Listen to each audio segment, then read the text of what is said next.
My name is Zaynab Logun, and I am a hairstylist and a small business owner in Edmonton, Alberta. All right. My hobbies, that's hard because I'm always doing hair. I guess watching movies, shopping, especially when I'm bored. You find me at the mall walking around. You find me in Zara. So what else do I do? Yeah, I just like anything that has to do with anything physical. That's gonna get me active.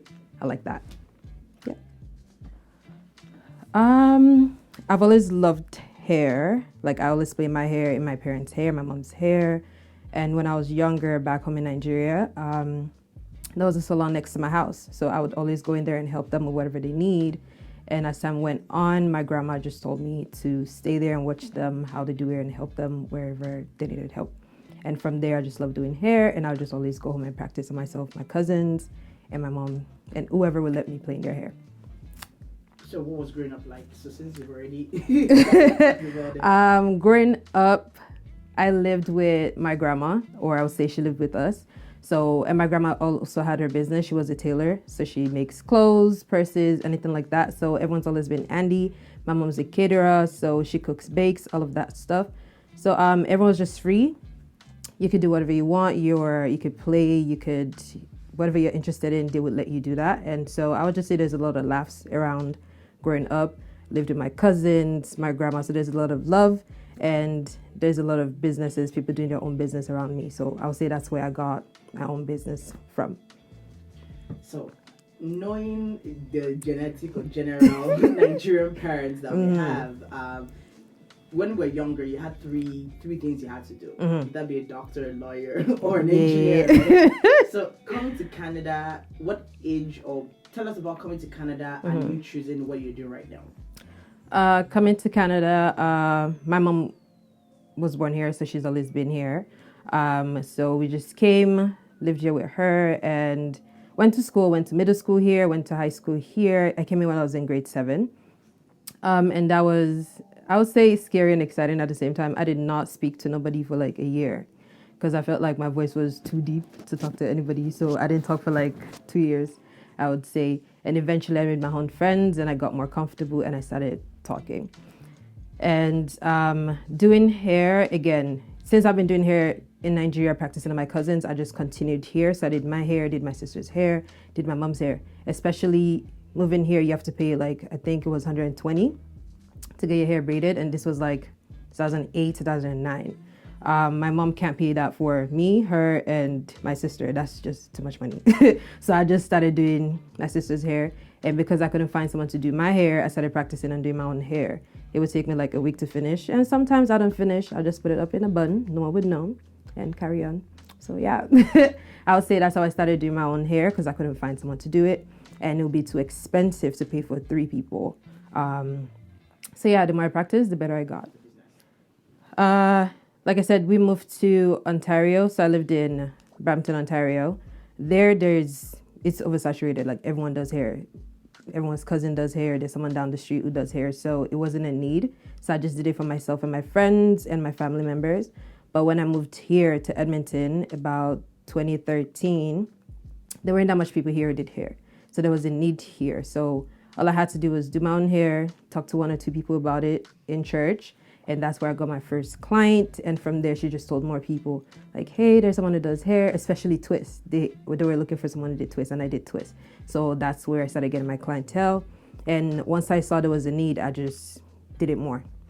And the money was also nice. So, and I got to meet new people since I was in a new city. So I got to meet new people, make money, and did something I love. So just stuck to it, I guess, and my clientele grew and it became full-time. Yes, I wanted to be an immigration officer. Because I like their uniforms and I wanted to wear uniforms. And when I was coming to Canada, I saw how they were talking to us, even from like the embassy, asking us questions. And it was up to them to really decide if you can come to Canada or not. So I'm like, oh, okay, I want to do this. I want to be able to tell you, sorry, we can't help you. Or you can't come into the country. So I've always wanted to be an immigration officer, and I've always wanted to own a salon on the side. So owning a salon and hair has always been my thing. But I didn't think I would do it full time. So as time went on, moving to Edmonton, we didn't have any immigration officer related course here or program here. So I just stuck to doing hair. Took a year off school after high school to kind of find what I wanted to do. I did psychology. Yeah, that didn't work out because I don't like anything that has to do with long names. Long names, diseases. I'm not here for it. So I just continued doing hair, worked part-time, retail stores. And as time went on, I just decided I'll just make hair a full-time thing. And since my clientele grew, it's enough I can make enough of it, be comfortable and still be flexible, have my freedom and get to talk to different people day-to-day basis. So it's fun. So yeah, that's why I decided to make it full-time, and that's how I got here. And your parents were okay with it? They're okay with it. They've always been okay with it, but they also still wanted me to have a degree, especially my mom, because she feels like have something to fall back on. Because what if you get bored of doing hair? But I couldn't find what I wanted to go back to school for or stay in school for, because I didn't like psychology and I didn't want to stay in to waste money. And after 4 years, I'm not using it. So that's just all waste of time, waste of money. So I just stayed, took a year off, and they were worried at some point. They thought I wasn't going to go to school. So I just kept doing hair. And I'll say what did it for them when they stopped talking about me going back to school was, it was 2017. I made it to the Metro newspaper. So for them, they were just like, okay, if she was a psychologist or a counselor or whatever it is, we should make it into the newspaper. We should be recognized.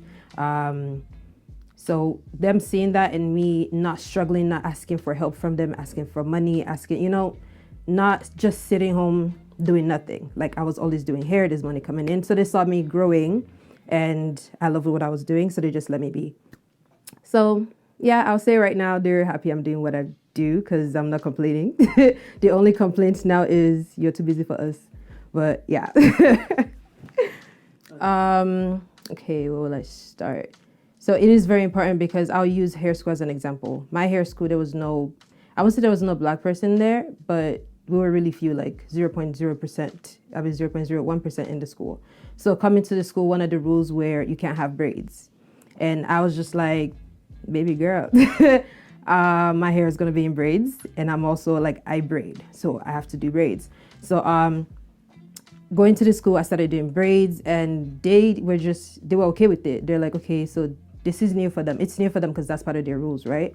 So seeing me in braids, they're like, okay, so this is what they do to their hair. I have to keep their hair. Of course, I'm flexible. I could do other things, but I also have to show them this is how we carry our hair. They have to be comfortable with that. They have to also put that in their curriculum or whatever they have in school. So having that, they got more comfortable and they add more black students. And because I'm even in that school, more black girls will ask me, oh, you go to hair school? There is no one like us there. There's no black teachers. So seeing me there, they felt like, okay, I could be there too. And I just get more people ask me questions and I started doing more with my hair and they got more comfortable with it and I could get to educate them as well. So they're not just teaching or they just only know about Caucasian hair, coloring and all that stuff.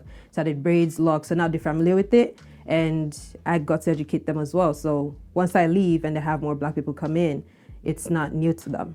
And yeah, so I would just say like it's really important because you also want like kids, other people out there to be able to see themselves in the position that you're in.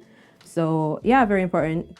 Definitely, we need to see more of us out there. So if you're out there watching this video, please, wherever you feel like, oh, I'm not going to be accepted there, or I need to have my hair straight, just leave your hair in a fro. They will adjust. They will learn, teach them, educate them. So it's really important. Yeah. So is it in your plans in the future to have a hair school? I've thought about owning a hair school. It is going to be a lot of work. But right now what I want to work on is bringing people from a different city because Edmonton is really small. So we don't have a lot of like black hair teachers here or even a black school at all. So one thing I do want to work on is bringing in black educators, hairstylists from a different city, especially the States, to come here, teach one or two things. And if other hairstylists are interested, of course, like you can sign up. So it is something I want to do. So I want to start that small. So once I put my name out there and people know this is something that's going to be ongoing, then we could start looking at classes, hair school. So we'll start small. That's the final destination. What made me start Coco by Zaynab? I definitely do like fashion. From hair, fashion, I like to look good. Hair, compliment, everything is to complement and match. So I would say where it started from is I wanted to buy high-end purse actually. But I went to the store, Gucci store, Went to the store and I saw the label 1800, and yeah, it was a bit much because I couldn't justify spending that much on a purse, even though it's really nice. So from there, I'm like, I wanted something that still looks luxurious, but not too expensive, like affordable. Not having to save 2-3 paychecks just to afford a purse. So that's what made me go into the purses, because I wanted people to be able to buy my brand and not saving paychecks to be able to afford it. So that's where it started from, and hopefully we can go from purses to other things. So I want an affordable luxury, pretty much. Your hair is your glory, because for us women, the first thing you see is like face, hair, your head, then hands. So you need to, not like you need to look good, but you need to present yourself well, because you also want to present yourself clean. And your hair, that's where we get, okay, what's her personality like? What is she like? What is she into? Does she have patience? Because you can really tell from your hair. If you have natural hair, you have a lot of patience. So from your hair, you can tell a lot about someone. So I would say that's why that phrase is there, your hair is your glory. And when I do have a client on my chair, let's say first client, this is where consultation comes in. What is your day-to-day life like? Do you like to spend a lot of time on your hair? Are you a get up and go person? So if you're a get up and go person, you're definitely doing like braids, protective hairstyle, something easy, you don't have to stress. You could put it up in your car. Like this took me 2 minutes to do. So you could do this in the bathroom, wherever you want. And if you're someone that's like, you do have all the time in the world in the morning, or you go to work at noon, I'm going to give you the option of maybe something that requires styling. So my question would just be, what's your day-to-day life? What's your personality like? And do you have patience? So those are the key questions I'm going to ask. And from there, we decide what we want to do. And do you have any special occasions? Do you care for your hair like that, or you do not? So I would say I try to get to know the person first, what their personality is like, what they can handle and what they can't handle. And if they do know a little bit about styling or not. So for parents that have kids with really thick hair, I would say like watch videos, because now we have YouTube. So watch a lot of YouTube videos, practice a lot, and also take your kid to a hairstylist, because especially if you don't know nothing about hair, or you yourself don't even like hair. So let's say the mom she cut her hair off. So of course she doesn't like taking care of hair. So for that person, I would say take your kid to a hairstylist, talk to the hairstylist. You could take 1 or 2 classes with that hairstylist. I've had a client ask me if she could come to me, take classes with me, or just watch me do things and just teach her 1 or 2 things to work with her daughter's hair, and also educate your daughter while you're there as well. So if your child has 4C hair and wondering, oh, why is my hair this thick, and why is my classmate's hair, silky straight, all that stuff, you have to be able to answer their questions and just teach them. So that way they're not thinking, why am I so different from this other person? And when those kids are also asking your daughter questions, they can also answer for themselves. So I would say like start teaching them while they're young about their hair texture, why their hair is like this, and also learn by watching videos, or go meet an expert. And if you can't do it, just take your kids to a hairstylist, just to take that stress off your hands.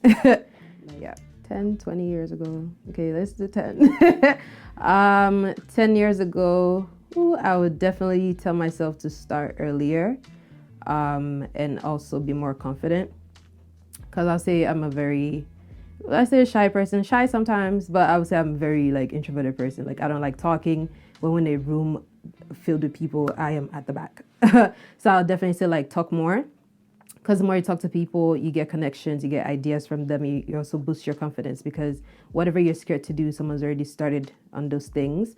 So I'll definitely tell myself to be more confident and put myself out there more. And whatever idea I have, start working on it right away, because I do have a lot of ideas, but I just do not work on them. I don't start working on them early enough, because this cocoa thing has been around for a minute, and it took me till this year to start on it. So I'll definitely say like start earlier, be more confident, and put myself out there more. Final words would be, again, be more confident in your craft, push yourself, and also connect more with other women, because there's not a lot of Black owned small businesses out there. So definitely go connect to other women out there, talk more, go to events. I'm also guilty of that. So I need to tell myself, Zaynab, go to events more. And yeah, be more confident in your work. Do not compare yourself to other people. And yeah, you'll be fine. Invest as well. Definitely invest in yourself, because once you know how to do one thing, doesn't mean that's everything there is to know. You always want to get better. Your clients, your customers love when they see you try new things and when they see you getting better, for sure. So invest in yourself, be more confident, and connect. For that person, I would say find a product that's going to work for you, because I have some who use oil and it will grow back. But if it's something that's like it's a product and you lose hair, you gain hair, definitely don't want to put a lot of tension in your hair. So I would recommend probably doing crochet, something that has to do with cornrows. But whoever is doing your hair cannot pull your hair too tight. There can't be too much tension in your hair. And because you don't want it to go from like, okay, little hair loss to alopecia. So definitely do something with less tension. So I would recommend knotless braids or anything that has to do with cornrows. So wigs, crochet. And that way your hair is also being protected, your hairline's been protected, and you can also still put in the hair growth oil, the hair growth treatments when you take off the wigs, or when you take off your hair, you have access to your scalp pretty much. So don't do anything like frontal lace wigs that you have to put glue. Like glue also rips out hair sometimes if it's not like taken care of properly. So I'll definitely say like do less tension hairstyles and a lot of cornrows, crochet, and wigs. And definitely talk to someone as well to see what you could use for your hair, because sometimes you could use gummies. I've had people use gummies for like hair growth. I've had people use oil for hair growth. So talk to someone about hair loss that specialize in hair loss and things like that, and you go from there. You can contact me. I would say I have a website, so it is zeebeauty.ca. I have my Instagram, Zee Beauty Studios, and I have all my other contact information on there. My email is also attached to it. My phone number is also attached to it. So you can reach me via email, via text, via DM for a consultation, any questions, anything at all. So, yeah. New Year message, I will be texting back a lot quicker and faster. And like you said, hair tips. So one of my goals this year is putting myself in front of the camera more and talking more. So we're going to work on that. And yeah, so looking forward to meeting new people. I'm always accepting new clients.